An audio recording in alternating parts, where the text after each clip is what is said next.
Hello everyone and welcome back. For those of you who are new here, my name is Matilda and I make videos about books, writing and other things that tickle my fancy. Today I'm going to talk about the books that I've read in the first quarter of 2019, so in January through March. My goal for 2019 is to read 24 books, and as of right now, in the first quarter, I have read 8. So I've read a third of the books I want to read this year in the first quarter, and that's pretty good. As you might know, when this video goes up and when I'm filming this, the o.w.l.s readathon is currently in progress, and I'll leave a link up in the corner to my TBR video in case you want to check that out. I am planning to read 7 books in April. Today, as I'm filming this, is April 3rd, and I'm not doing great, but the month is long and I have plenty of days left to catch up and finish. But none of the books I'm going to talk about today belong in the o.w.l.s readathon because that is in the second quarter of the year and I have also not finished any of the books. So I'm going to run through the 8 books that I've read in order and give you a little bit of the plot and also my reading of them. So let's do this. The first book I've read this year was Rebel of the Sands by Elwin Hamilton. This is about a girl who lives in the desert or in a desert nation where there is rumored to be mythical, magical creatures and jinn and other such things. And she really does not have an easy life. She is orphaned, she is poor, and she's a woman.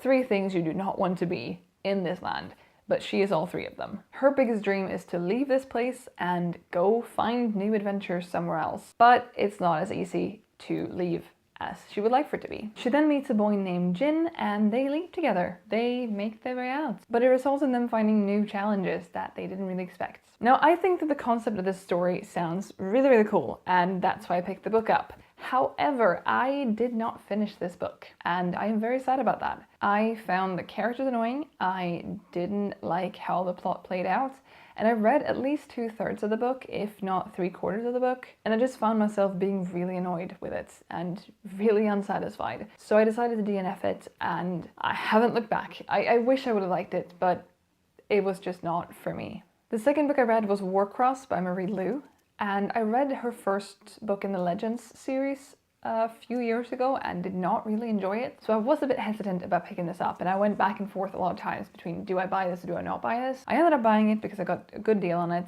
and I am very happy that I did. So Warcross follows our main character, Emika Chen, in a world where everyone pretty much is obsessed with this game named Warcross.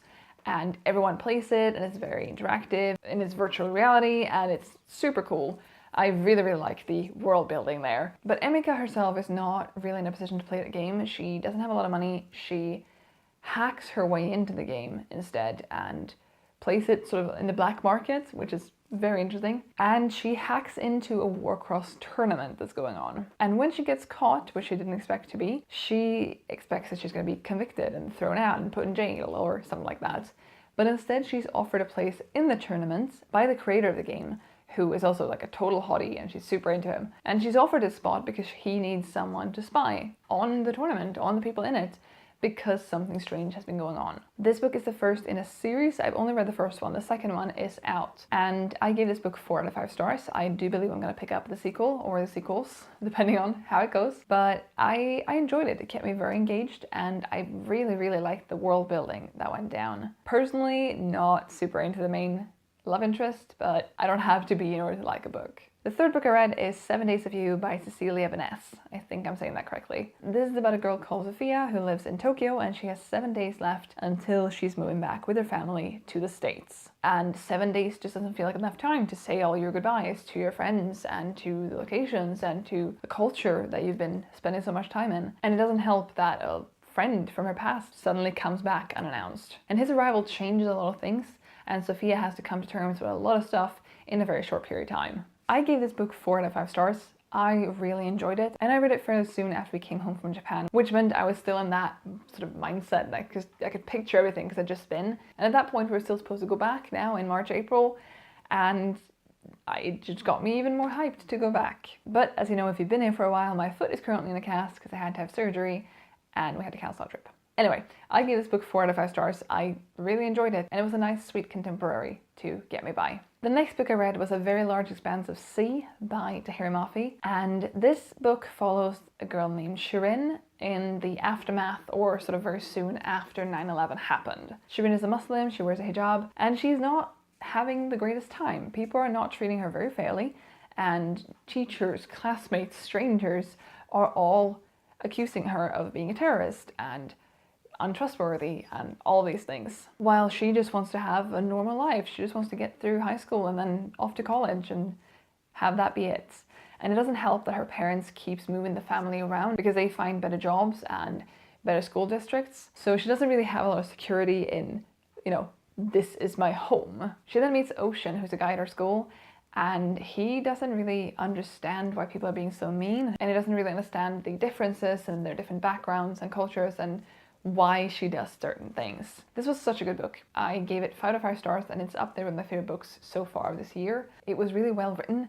It felt like a very important story to tell and to read and to distribute. I highly recommend it. And it made me feel all the feels. I was so angry at parts in this book because Shireen was being treated so poorly.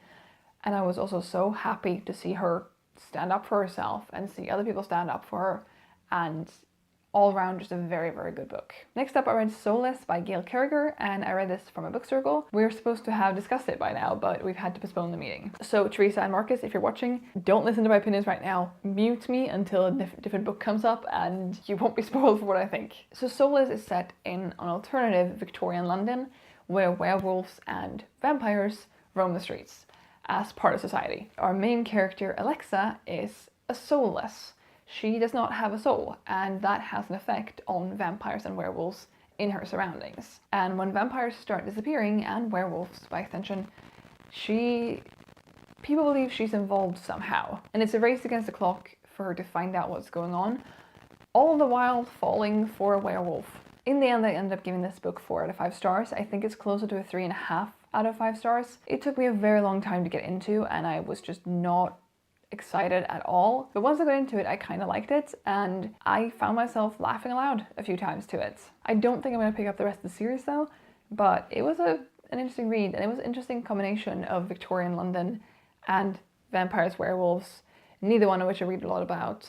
And it was also very Jane Austen-y, and I like Austen. I haven't read a lot of Austen, but I do enjoy what I've read and especially watched so far.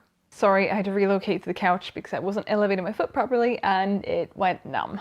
So here we are. If you can see, we have Plus and Minion here in plushy form, and they're gonna keep us company today. So the next book I read was Suze Grant's Stupid Wishes, a no bullshit guide to world mythology by Corey O'Brien. This is a comedic and sometimes a little too over the top sort of breakdown of some myths and mythology from around the world. It has the occasional illustration, and it has kind of bold, lewd language. I gave it 3 out of 5 because I found it was a bit too much profanity, because there's only so many times I can actually find the same kind of horrible joke funny. And it also struck me as fairly sexist and homophobic at times, which I found problematic. The next book I read was Dread Nation by Justina Ireland, and basically zombies or the dead have started to rise during the war between the states, and it completely derails it and changes America forever.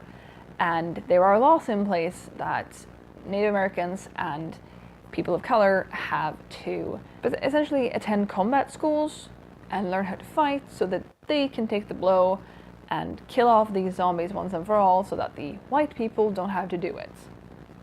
Very problematic, but a very cool concept, and you follow this main character called Jane, who is studying to become an attendant, which means that one day she will work for a white, wealthy family and keep them safe. This is, however, not really a life that Jane wants, but it's her best shot at a good life. But when people in the area start to disappear, she begins to investigate and finds unexpected enemies. I gave this book 5 out of 5 stars. I really, really liked it. There's going to be a sequel, and I'm for sure going to pick it up. I really, really recommend this book. I wish I could say more things about it, but my foot is bothering me way too much right now. And the last book I read this quarter was The Lost Girl by Sanju Mandana, and this story is about Eva, who is a copy and essentially a clone of this girl called Amara. And she was created because in case something happens to Amara, Eva will step in and take her place and live out her life as if she is Amara. So she's taught the same things, she's fed the same food. Amara sends her notes about her life and pictures and all of that, so that Eva should be ready to step into her shoes should it come to that. This is, however, not what Eva wants. She wants a life of her own, but things happen and eventually she does have to step in and be Amara, and she realizes that she's maybe not as prepared as she should have been. And people in Amara's life, Eva's new life, start to realize that she might not actually be who she says that she is, and she essentially ends up having to fight for her life and for her right to even live.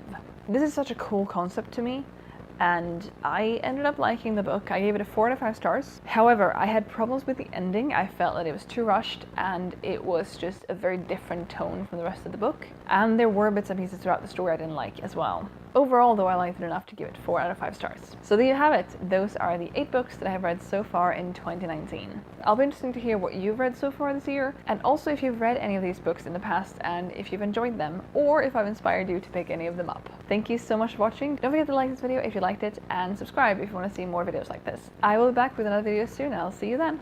Bye!